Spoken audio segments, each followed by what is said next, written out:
ആ വിജയിച്ച ആളുകളെ ലിസ്റ്റിൽ നമ്മളുണ്ടോ ഇല്ലേ എന്ന ഒരു പരിശോധനയ്ക്ക് വേണ്ടി ആ വിജയികളെ സംബന്ധിച്ച് അല്ലാഹു പറഞ്ഞ വിശേഷണങ്ങൾ നമ്മിൽ ഉണ്ടോ ഇല്ലേ, ഇല്ലെങ്കിൽ അതുണ്ടായിരിക്കണം എന്ന നിലക്ക് ആ സൂറത്തുൽ മുഅ്മിനൂനയിൽ വിജയികൾക്ക് അല്ലാഹു പറഞ്ഞ ലക്ഷണങ്ങൾ ആണ് ഇൻഷാ അല്ലാഹ് ഇന്ന് മുതൽക്ക് നാം നടത്തുന്ന വഅദ് മുഴുവനും പറയാൻ വേണ്ടി ഉദ്ദേശിച്ചിട്ടുള്ളത്. അല്ലാഹു അതിന് തൗഫീഖ് നൽകുമാറാകട്ടെ. വിജയികൾ ആരാണ്? ഒന്നാമതായി അല്ലാഹു പറയുന്നു ഖദ് അഫ്ലഹൽ മുഅ്മിനൂൻ. നിശ്ചയം, സംശയം ഇല്ല, നിശ്ചയം മുഅ്മിനീങ്ങൾ, യഥാർത്ഥ മുഅ്മിനീങ്ങൾ വിജയിച്ചിരിക്കുന്നു. ഖദ് അഫ്ലഹൽ മുഅ്മിനൂൻ. ഇവിടെ 5 ദിവസം വഅദ് പറയുകയാണെങ്കിൽ ഈ ഒരു ഒറ്റ കാര്യം വിശദീകരിച്ചാൽ നമുക്ക് പറഞ്ഞു തീർക്കാൻ സാധ്യമല്ല. ഖദ് അഫ്ലഹൽ മുഅ്മിനൂൻ, നിശ്ചയമായും യഥാർത്ഥ മുഅ്മിനീങ്ങൾ വിജയിച്ചിരിക്കുന്നു. ആരാണ് മുഅ്മിൻ? ഒരു മുഅ്മിനിന് ഉണ്ടാകേണ്ട പ്രത്യേകതകൾ എന്തൊക്കെയാണ്? അത് കുറെ ഈ ആയത്തിൽ അല്ലാഹു സുബ്ഹാനഹു വ തആല ശേഷം വിവരിക്കുന്നുണ്ട്. ഒരു മുഅ്മിൻ എന്ന് പറയുന്നത് തന്നെ മുഅ്മിന് എന്ന് പറഞ്ഞാൽ ഈമാൻ ഉള്ളവൻ. ഈമാൻ എന്ന് പറഞ്ഞാൽ വഫസ്സിറൽ ഈമാനു ബിത്തസ്ദീഖി വന്നുത്ഖു ഫീഹിൽ ഖുൽഫു ബിത്തഹ്ഖീഖി. ബഹുമാനപ്പെട്ട ഇബ്രാഹിം അൽ-ലഖാനി റഹ്മത്തുള്ളാഹി അലൈഹി തങ്ങൾ തന്റെ ജൗഹറത്തുൽ തൗഹീദിൽ പറഞ്ഞു, ഈമാൻ എന്ന് പറഞ്ഞാൽ വഫസ്സിറൽ ഈമാനു ബിത്തസ്ദീഖി. ഈമാൻ എന്ന് പറഞ്ഞാൽ അത് അത്തസ്ദീഖു ബിമാ ഉലിമ മജീഉൻ നബി സ്വല്ലല്ലാഹു അലൈഹി വസല്ലം ബിദ്ദറൂറ. മുഹമ്മദ് നബി സ്വല്ലല്ലാഹു അലൈഹി വസല്ലം തങ്ങൾ കൊണ്ടുവന്നതായി അറിയപ്പെട്ട എല്ലാ വിഷയങ്ങളെയും വിശ്വസിച്ച് അംഗീകരിക്കുക, അതാണ് ഈമാൻ. മുഹമ്മദ് നബി കൊണ്ടുവന്നതായി അനിഷേധ്യമായി അറിയപ്പെട്ട മുഴുവൻ വിഷയങ്ങളെയും വിശ്വസിച്ച് അംഗീകരിക്കുക, അതാണ് ഈമാൻ. ഒരു കാര്യം അത് മുഹമ്മദ് നബി സല്ലല്ലാഹു അലൈഹി വസല്ലം തങ്ങൾ കൊണ്ടുവന്ന വിഷയമാണ് എന്ന് അറിഞ്ഞതിന് ശേഷം അതിനെ നിഷേധിച്ചാൽ അവൻ മുഅ്മിൻ അല്ല, അവൻ മുസ്ലിം അല്ല. മുഹമ്മദ് നബി സല്ലല്ലാഹു അലൈഹി വസല്ലം തങ്ങൾ കൊണ്ടുവന്ന മുഴുവൻ വിഷയങ്ങളെയും വിശ്വസിക്കണം, അംഗീകരിക്കണം. അതുള്ളവൻ ആരാണോ അവനാണ് മുഅ്മിൻ. അതുകൊണ്ട് തന്നെ ഈമാനിന്റെ തുടക്കം, ഈമാൻ എന്നതിന്റെ മാനദണ്ഡം, അതിന്റെ അടിത്തറ തന്നെ അഷ്റഫുൽ ഖൽഖ് സല്ലല്ലാഹു അലൈഹി വസല്ലം തങ്ങളെ കൊണ്ടുള്ള വിശ്വാസമാണ്. അടിത്തറ തന്നെ നബി സല്ലല്ലാഹു അലൈഹി വസല്ലം തങ്ങളെ കൊണ്ടുള്ള വിശ്വാസമാണ്. നബി സല്ലല്ലാഹു അലൈഹി വസല്ലം തങ്ങൾ കൊണ്ടുവന്നതായി അറിയപ്പെട്ട എന്തൊക്കെയുണ്ടോ അത് മുഴുവനും വിശ്വസിച്ച് അംഗീകരിക്കുക, അവനാണ് മുഅ്മിൻ. അതിലേതെങ്കിലും ഒരു കാര്യത്തെ നിഷേധിച്ചാൽ അവൻ മുഅ്മിനല്ല, അവൻ കാഫിറാണ്. ഉദാഹരണത്തിന് 5 വഖ്ത് നിസ്കരിക്കുക എന്നത് നിർബന്ധമാണ്. 5 വഖ്ത് നിസ്കാരം ഒരാൾ നിർവഹിച്ചിട്ടില്ലെങ്കിൽ അവൻ കാഫിറാണ് എന്ന് ചില ചുരുക്കം പണ്ഡിതന്മാർക്ക് അഭിപ്രായം ഉണ്ടെങ്കിലും ഭൂരിപക്ഷം പണ്ഡിതന്മാരും നിസ്കാരം ഒഴിക്കുന്നത് കൊണ്ട് ഒരാൾ കാഫിറാണ് എന്ന് പറയുന്നില്ല. പറയുമ്പോ തെറ്റിദ്ധരിക്കരുത്. നിസ്കാരം വയ്ക്കുന്നതുകൊണ്ട് കാഫിറാകും എന്ന് പണ്ഡിതന്മാർ ഭൂരിപക്ഷവും പറയുന്നില്ല എന്ന് പറഞ്ഞുകൊണ്ട് നിസ്കരിച്ചിട്ടില്ലേ വലിയ ദോഷമൊന്നുമില്ല എന്ന് തെറ്റിദ്ധരിക്കണ്ട. കാഫിറാകൽ മാത്രമല്ലല്ലോ ദോഷം. കാഫിറല്ല, കാഫിറാണെന്ന് പറയുന്നില്ല എന്ന് പറഞ്ഞതിന്റെ താല്പര്യം നിസ്കരിക്കാത്ത ഒരു മനുഷ്യൻ മരിച്ചാൽ അവനെ നമ്മളെ മൈതാനിയിൽ മറവ് ചെയ്തുകൂടാ എന്ന് ആരും പറയുന്നില്ല. നിസ്കരിക്കാത്ത ഒരാൾ മരിച്ചാൽ കാഫിറാണെങ്കിൽ അവരെ പിന്നെ നമ്മളെ മൈതാനിയിൽ മറവ് ചെയ്യാൻ പറ്റില്ല. അതുപോലെ നിസ്കരിക്കാത്ത ഒരാൾ മരിച്ചാൽ അവന് വേണ്ടി തീരെ മയ്യിത്ത് നിസ്കാരം ഒരൊറ്റ കുട്ടിയും നിർവഹിക്കാതെ കുഴിച്ചിടണം എന്ന് പണ്ഡിതന്മാര് പറയുന്നില്ല. മറിച്ച് ഏതെങ്കിലും ഒരാളെങ്കിലും പറഞ്ഞ് സായം വിടാൻ വേണ്ടി നിസ്കരിക്കണം, കാരണം കാഫിറാണെന്ന് വിധി പറയുന്നില്ല.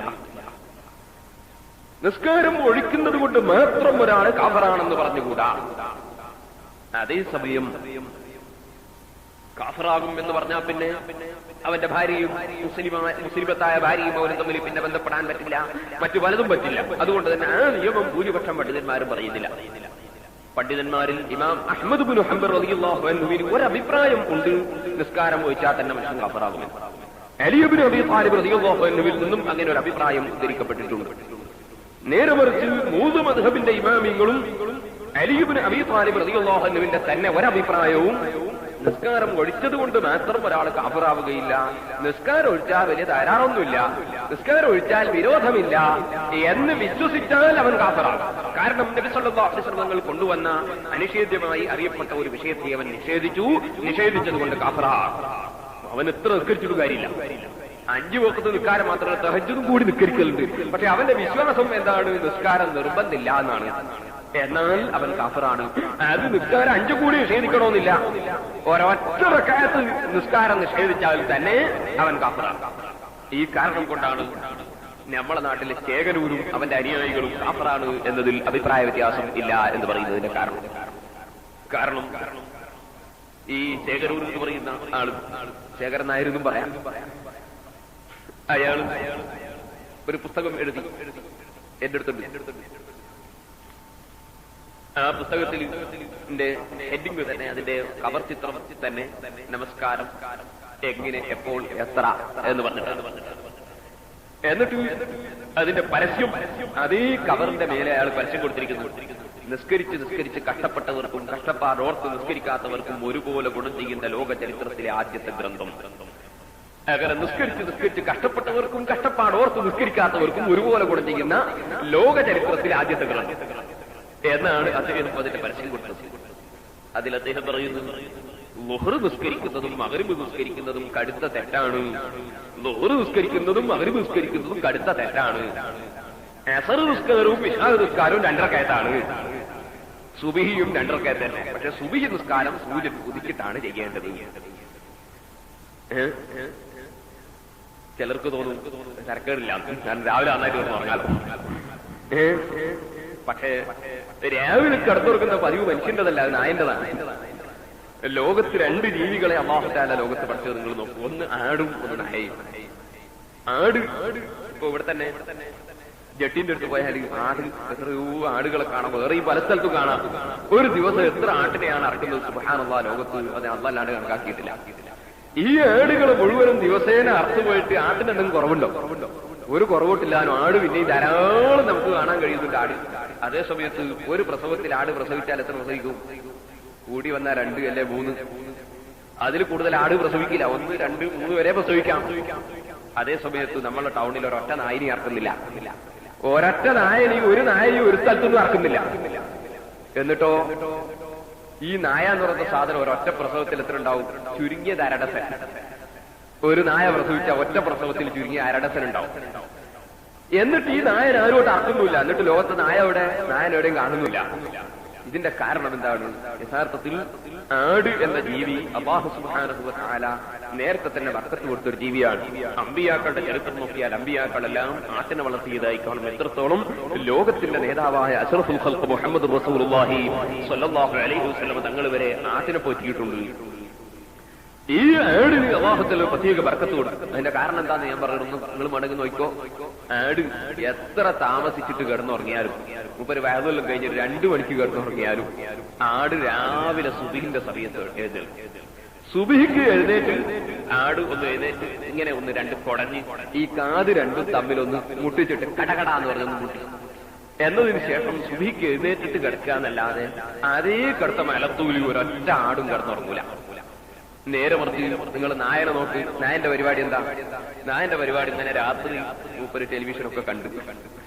ടെലിവിഷൻ എന്ന് പറഞ്ഞങ്ങനെ നോക്കിക്കളല്ല, അങ്ങനെ ലോകത്താകെ നടന്നു നോക്കി, അങ്ങനെ അവിടെ ഇവിടെ ഒക്കെ പോയി ഉള്ള എല്ലാ ടെലിവിഷനും കണ്ട് എല്ലാ സ്ഥലവും ചുറ്റിക്കറങ്ങി ഓടിക്കതച്ചു വന്ന് മൂപ്പര് അവസാനം കിടന്നുറങ്ങലപ്പോ സുബഹി ആകാൻ നോക്കുമ്പോ ഒറ്റ കിടത്തം.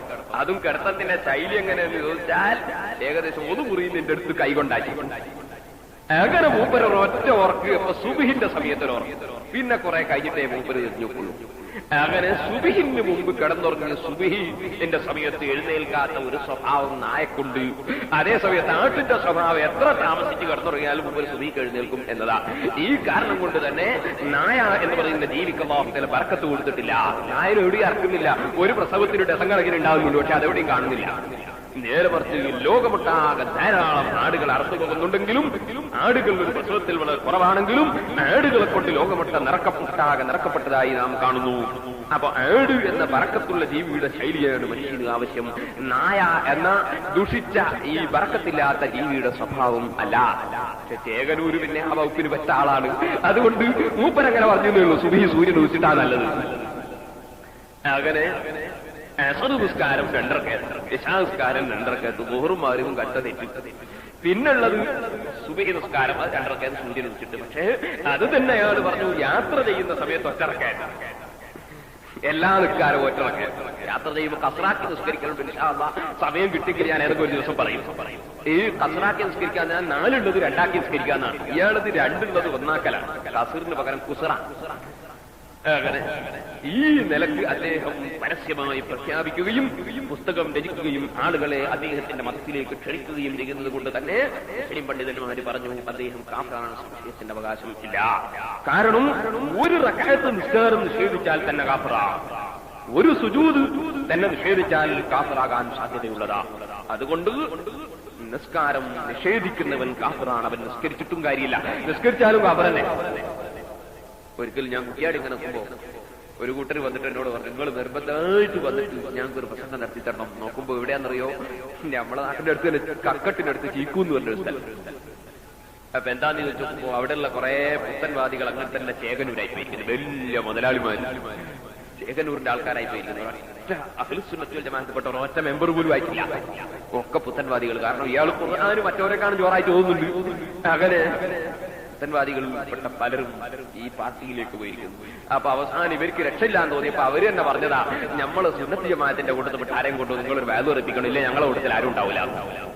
അങ്ങനെ അവര് ശുപാർശ ചെയ്തിട്ടാണ് സുന്നത്ത് ജമാഅത്തിന്റെ ആളുകൾ വന്നിട്ട് ക്ഷണിച്ചു കൊണ്ടുപോയി. ഞാൻ പ്രസംഗിച്ച സമയത്ത് ഞാൻ പറഞ്ഞു, ഒരാൾ ഇദ്ദേഹത്തിന്റെ ആശയം അംഗീകരിച്ചാൽ പിന്നെ നിങ്ങൾ അവനെ ഇക്കാക്കാന്ന് വിളിക്കണ്ട, ഉപ്പാപ്പാന്ന് വിളിക്കണ്ട, അതുപോലെ പെണ്ണ് വിശ്വസിച്ചാൽ ഉമ്മാന്ന് വിളിക്കണ്ട, പിന്നെ കൊണ്ട് അമ്മ, അച്ഛൻ, ഏട്ടൻ എന്നൊക്കെ വിളിച്ചാൽ മതി. കാരണം മുസ്ലിമേ അല്ല എന്ന് തുറന്നു പറഞ്ഞു. കാരണം തുറന്നു പറയാതിരിക്കാൻ നിവൃത്തിയില്ല.